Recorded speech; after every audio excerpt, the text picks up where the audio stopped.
হাদিসের আলোকে 11টি বিশেষ নসিহা পেশ করতে চাই, যেগুলো আপনাদের জীবনকে আলোকিত করবে, দুনিয়াতে আপনাদেরকে মর্যাদার আসনে আসীন করবে, আর আখিরাতে আল্লাহ তাআলার কাছে আপনারা প্রিয় বান্দী হিসেবে উপস্থাপিত হবেন।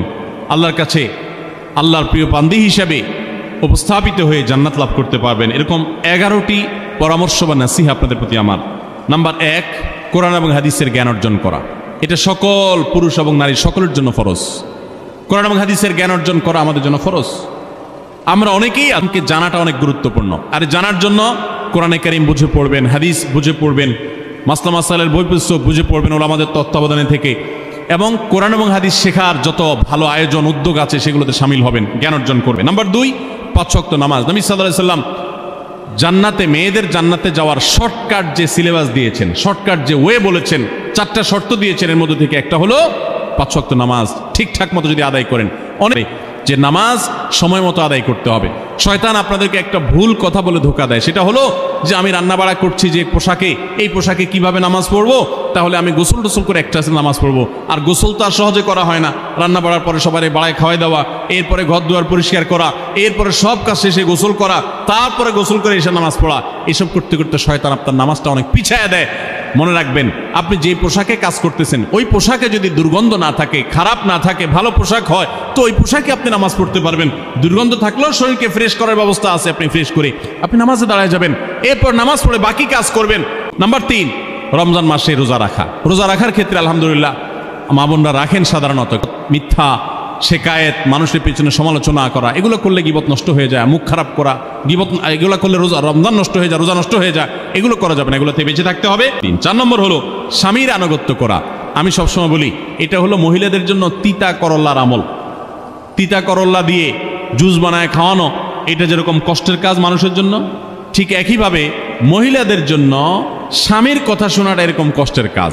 অনেক মহিলা আছে নামাজ পড়তে রাজি আছি, রোজা রাখতে রাজি আছি, তাসবিহ তাহলিল করতে রাজি আছি, কোরআন পড়তে রাজি আছি, মগর পুরুষের স্বামীর কথা শুনব না। নাম্বার 5, একজন মুসলিম নারীর জন্য তার ইজ্জতের হেফাজত অত্যন্ত গুরুত্বপূর্ণ। নবী সাল্লাল্লাহু আলাইহি সাল্লাম বলেছেন, মাইয়াজমান লি মা বাইনা লিহিয়াইহি ওয়া মা বাইনা রিজলাইহি আদমান লাহুল জান্নাহ। যে ব্যক্তি তার 2 চোয়ালের মাঝখানের অঙ্গ অর্থাৎ মুখ, আর যে ব্যক্তি তার 2 রানের মধ্যবর্তী অঙ্গ, তার লজ্জাস্থানকে হেফাজত করবে, অন্যায় খাতে ব্যবহার করবে না, এটার সংরক্ষণের দায়িত্ব এবং গ্যারান্টি যে ব্যক্তি নিজের ব্যাপারে নিজে নিবে, নবী সাল্লাল্লাহু আলাইহি ওয়াসাল্লাম বলেছেন আমি তার জন্য জান্নাতের দায়িত্ব নিয়ে নিলাম। নাম্বার 6, মা বোনদের জন্য গুরুত্বপূর্ণ বিষয় হলো সন্তানদের লালন পালন করা। আপনি বাজার থেকে 2-4 কেজি আম কিনে খাইছেন, এটাতে আপনি যতটা সুখী হতে পারবেন, আপনি যদি একটা আমের গাছ লাগাই দিতে পারেন তাহলে তার চাইতে অনেক বেশি সুখী হতে পারবেন, আপনি বেশি লাভবান হবেন, আপনি মনকে মন আম খেতে পারবেন, আপনার বংশধররা খেতে পারবে। নিজে আমল তো করবেনই মায়েরা বোনেরা, পাশাপাশি সন্তানদেরকে যদি আল্লাহভীরু বানান, মুত্তাকি বানান, পরহেজগার বানান, কোরআন হাদিস শিখান, তাদেরকে যদি পর্দা শিখান, তাদেরকে যদি চরিত্রের হেফাজত শিখান, তাদেরকে যদি ভালো মানুষ বানানো শিখান, তাহলে আপনি আম গাছ লাগানোর মতো ফলের গাছ লাগাই গেলেন, সওয়াবের গাছ লাগাই গেলেন, দুনিয়া থেকে চলে যাবেন। নেক সন্তানের আমল যেগুলো আপনি শিখাই দিয়ে গেছেন, এগুলোর সওয়াব আপনি পেতে থাকবেন। ছেলেটাকে সূরা ফাতিহা নিজে শিখাবেন, মেয়েটাকে সূরা ফাতিহা নিজে শিখাবেন, নিজে ভালো করে শিখবেন, তাহলে কিয়ামত পর্যন্ত, মরণ পর্যন্ত এই ছেলে যতবার সূরা ফাতিহা পড়বে প্রত্যেক নামাজে আপনি কিন্তু সওয়াব পেয়ে থাকবেন, কারণ আপনি শিখাই দিয়ে গেছেন, আপনি শুরুটা করে দিয়ে গেছেন। এই জন্য মা বোনদের জন্য সন্তানদের লালন পালন করা, সন্তান দুধে ভাতে আছে কিনা, ভালো জামা কাপড় পরছে কিনা, এর চাইতে ইম্পর্টেন্ট হলো সন্তান আমার নামাজ পড়ছে কিনা, সন্তান আমার আল্লাহকে চিনে কিনা, সন্তান আমার কোরআন হাদিসের শিক্ষা পেয়েছে কিনা। সন্তান একজন স্কুলে যায় না, তার জন্য আমার মাথা খারাপ হলে, সন্তান একজন নামাজ পড়ে না 1 ওয়াক্ত, তার জন্য আরো বেশি মাথা খারাপ হতে হবে। তাহলে আপনি দায়িত্বশীল মা হতে পারবেন। নাম্বার 7, মা বোনরা বিশেষ করে আপনাদের জন্য গুরুত্বপূর্ণ হলো কৃতজ্ঞতা আদায় করবেন। পুরুষদের জন্য গুরুত্বপূর্ণ, কিন্তু মা বোনদের জন্য বিশেষ গুরুত্বপূর্ণ এই জন্য যে নবী সাল্লাল্লাহু আলাইহি সাল্লাম বলেছেন, তিনি জাহান্নামে নারীদেরকে যে দেখেছেন, তাকে যে দেখানো হয়েছে মেরাজে, যে প্রচুর সংখ্যক নারীরা জাহান্নামে, এর অন্যতম একটা কারণ ছিল নেয়ামতের নাশকরি করা। পুরুষদের মধ্যেও নাশকরির কারণে বহু পুরুষ জাহান্নামে যাবে।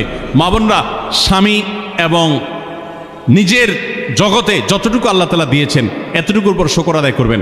আপনার স্বামী মানুষটা হয়তো মুখটা খারাপ, কিন্তু তার শরীরটা ভালো আছে, সে আপনাকে উপার্জন করে এনে খাওয়ায়, অনেক মহিলা আছে তার স্বামী হয়তো অ্যাক্সিডেন্ট করে পঙ্গু হয়ে গেছে, সে হয়তো বিছানা শুয়ে বাকি জীবন কাটিয়েছে, তার কষ্টের কোনো শেষ নাই।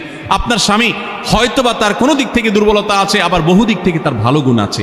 একই কথা পুরুষদের জন্য ইসলাম নির্দেশ করেছে যে তার স্ত্রীর একটা গুণ খারাপ দেখে যদি তার কষ্ট লাগে তো সে চিন্তা করলে 10টা গুণ ভালো দেখবে, সেটা দেখে শুকর আদায় করা উচিত। এই শুকরিয়া আদায় করা ছাড়া পুরুষ হোক নারী হোক কেউ আল্লাহর প্রিয় বান্দা হতে পারবে না। এজন্য আল্লাহর কাছে শুকরিয়া আদায় করবেন। মায়েরা কখনো মুখ খারাপ করবেন না, গালিগালাজ করবেন না, অভিশাপ দিবেন না।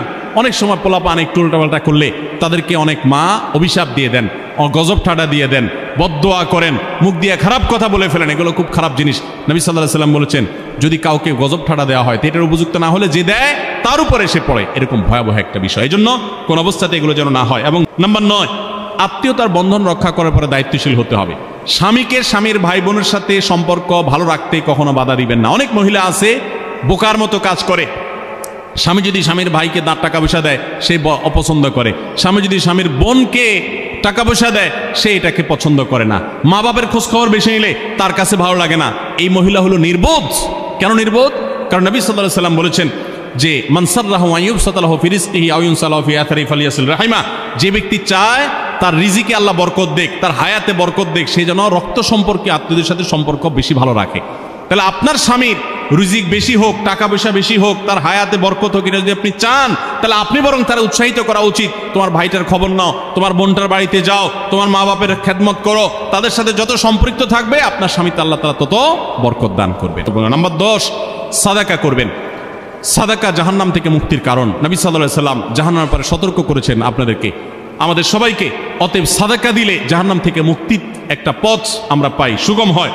এবং নবী সাল্লাল্লাহু আলাইহি ওয়াসাল্লামের সময় মহিলা সাহাবীরা তাদের গহনা খুলে আল্লাহর রাস্তায় দান করতেন। এজন্য মসজিদ, মাদ্রাসা, বিভিন্ন গুরুত্বপূর্ণ যে দানের খাতগুলো আছে সেগুলোতে বেশি বেশি দান করবেন। 11 নম্বর সর্বশেষ হলো সময়ের অপচয় করবেন না। এখন এমন একটা সময় চলছে বেশিরভাগ মানুষ জাহান্নামে যাবে, যেই কারণে আজকের যুগে সবচেয়ে বেশি আমরা বিপদগামিতার মুখে যাচ্ছি, যে কারণে সেটার অন্যতম হলো এই স্মার্টফোনের অপব্যবহার। আমরা অনেকে আছি টেলিভিশনের বিভিন্ন সিরিয়ালে আসক্ত, অনেকে আছি বিভিন্ন নাটক সিনেমায় আসক্ত, অনেকে আছি ফেসবুক এবং ইউটিউব এগুলোতে আসক্ত। বিশেষ করে মা বোনদেরকে বলছি, অনেকেই আছেন এখনো রিমোট ছাড়া তার পেটের ভাত হজম হয় না, সারাদিন রিমোট হাতে বসে থাকেন, একটার পর একটা সিরিয়াল এবং চ্যানেল পাল্টাতে থাকেন। মনে রাখবেন, সফল ইমানদার হতে হলে এই অনর্থক কাজ না ছাড়লে আপনি সফল ইমানদার হতে পারবেন না। অনেকে নামাজে পড়ে আবার সিরিয়ালও দেখে, অনেকে আছেন ফেসবুকে ঘন্টাকে ঘন্টা, ইউটিউবে ঘন্টা ঘন্টা সময় নষ্ট করেন। এর জন্য আল্লাহর কাছে জবাবদিহি করতে হবে। কিয়ামতের ময়দানে আল্লাহ তাআলা কয়েকটা প্রশ্ন উত্তর দেওয়া ছাড়া একজন মানুষকেও নড়তে দিবেন না। এর ভিতরে একটা হলো যে তোমার সারা জীবনে কি অর্জন করেছো। সময়ের অপচয় করা যাবে না।